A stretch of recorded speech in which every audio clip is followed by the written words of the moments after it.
I think one of the most common questions I get these days is squirting real? Can every woman squirt?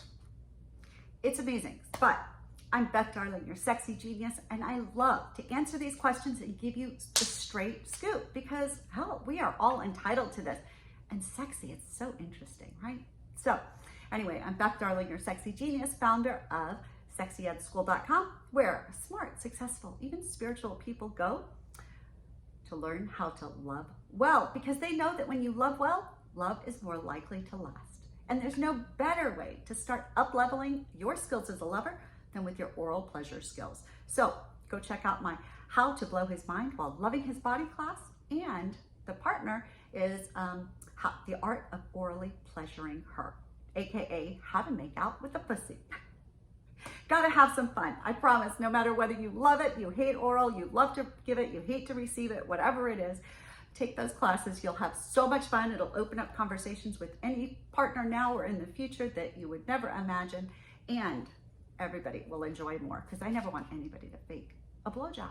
It's terrible, and only 27% of women enjoy giving blowjobs, which is terrible, because believe me, many more men than 27% want to receive blowjobs. So it's an intimacy thing, and people who report higher levels of oral sex, oral pleasure in their relationships when it's mutual, they actually report higher levels of happiness within the relationship in general. So it is important, it's intimacy. So anyway, go to sexyedschool.com.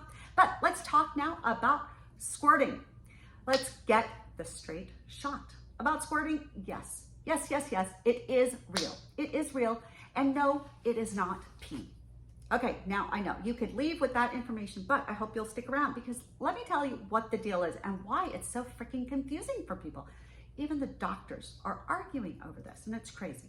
But here's what we do know. All right, these are facts. The G spot is located from the pussy. You go in, and up there, basically up there is a G spot in a typical female reproductive system, right? Go in the vagina cavity, up there's the G spot. The G spot then is kind of, there's a little, it's maybe the size of a bean. We talk about this in one of my other, when I said, is the G spot real?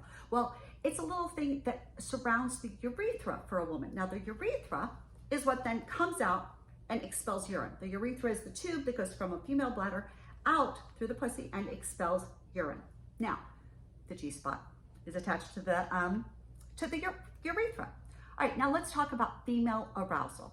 As a woman gets sexually aroused, that G spot expands, and right around the G spot at the top of the vaginal wall, there are what's called paraurethral glands, sometimes known as Skene's, S-K-E-N-E-S, Skene's glands.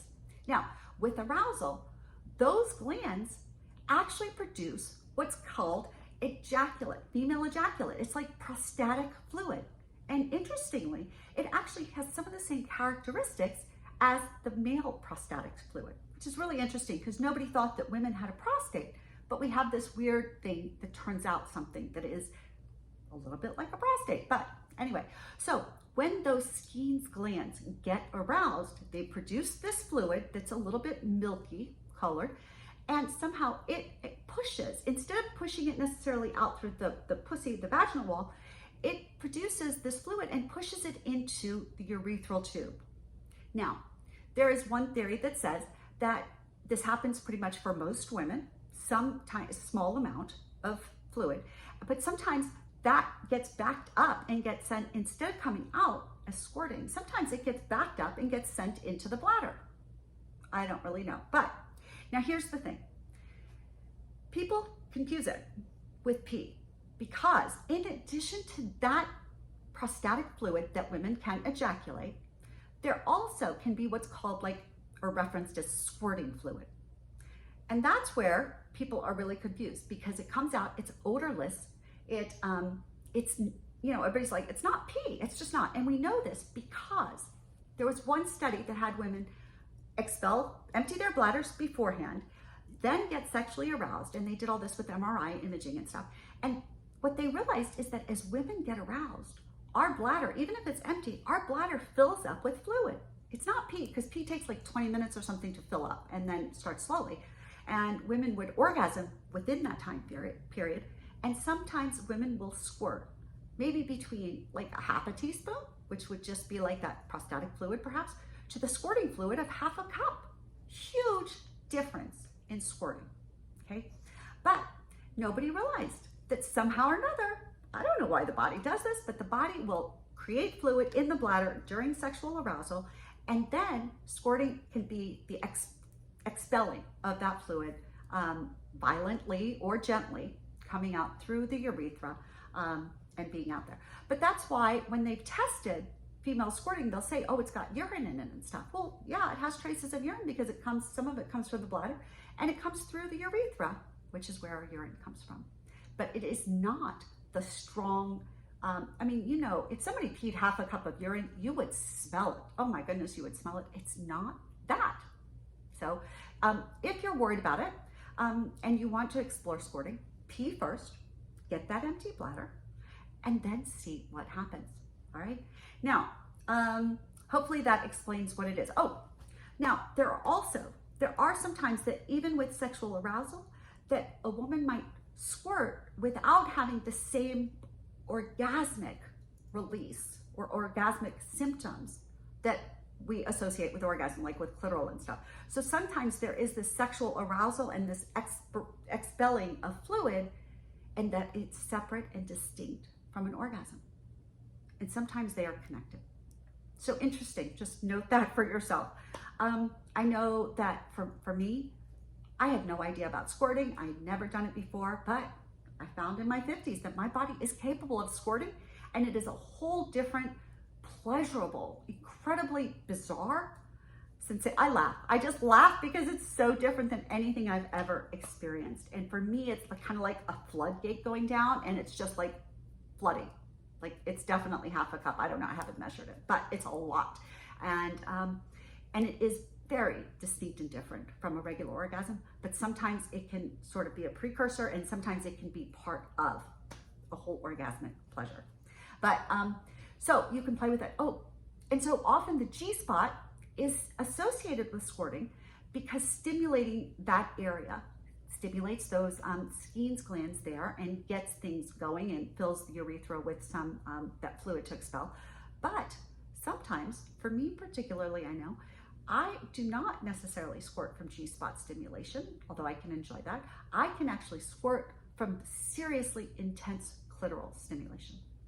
Just interesting. It's sort of, for me, it's when clitoral sensation goes beyond pleasure into this almost pain where I'm like, oh my God, I can't take it. And I have to go intense. It's just intense. It's intense. That can actually result in squirting for me. So certainly explore, play with your G-spot, see what happens. Know that squirting is not pee. It is different. Don't fight it. The saddest stories that I hear all the time are women who naturally, accidentally, whatever, basically squirted early on in their sexual career, and they thought they were peeing. And out of shame and embarrassment, they stopped themselves. And they fought that feeling so much so now that years later, decades later, they have trouble orgasming because they think that sensation is going to be peeing, not orgasm. So we have to unlearn these lessons that we've heard, and I would please encourage anybody and everybody to be very careful and to support. Even if you don't squirt, even if you have zero desire to do it, please be careful of what you say, because you don't want to squirt shame another woman, right? You want to encourage. We want to encourage people to have as much sexy fun and pleasure as people can in a happy, healthy, meaningful way, even if that pleasure is different than ours. So just let them know what it is. Let's talk about squirting, explore, be open to it. And yeah, you might be surprised what your body will show you it can do. So, all right, I am Beth Darling, your sexy genius. I hope this really helps you and hope it answers your questions about, oh, sorry, I dropped everything over here. I'm so sorry. But I hope this answers your questions about squirting and G-spot stimulation. I hope you will like and subscribe this channel, and also go to sexyedschool.com. Go check out my classes. Oh, my podcasts come with those podcasts, because really everything I can do is designed to help increase your pleasure by giving you all the information, inspiration, and encouragement you need to have the best sexy fun of your life in the healthiest, happiest, and most rewarding way possible. I'll talk to you soon. Like and subscribe, and I'll see you shortly.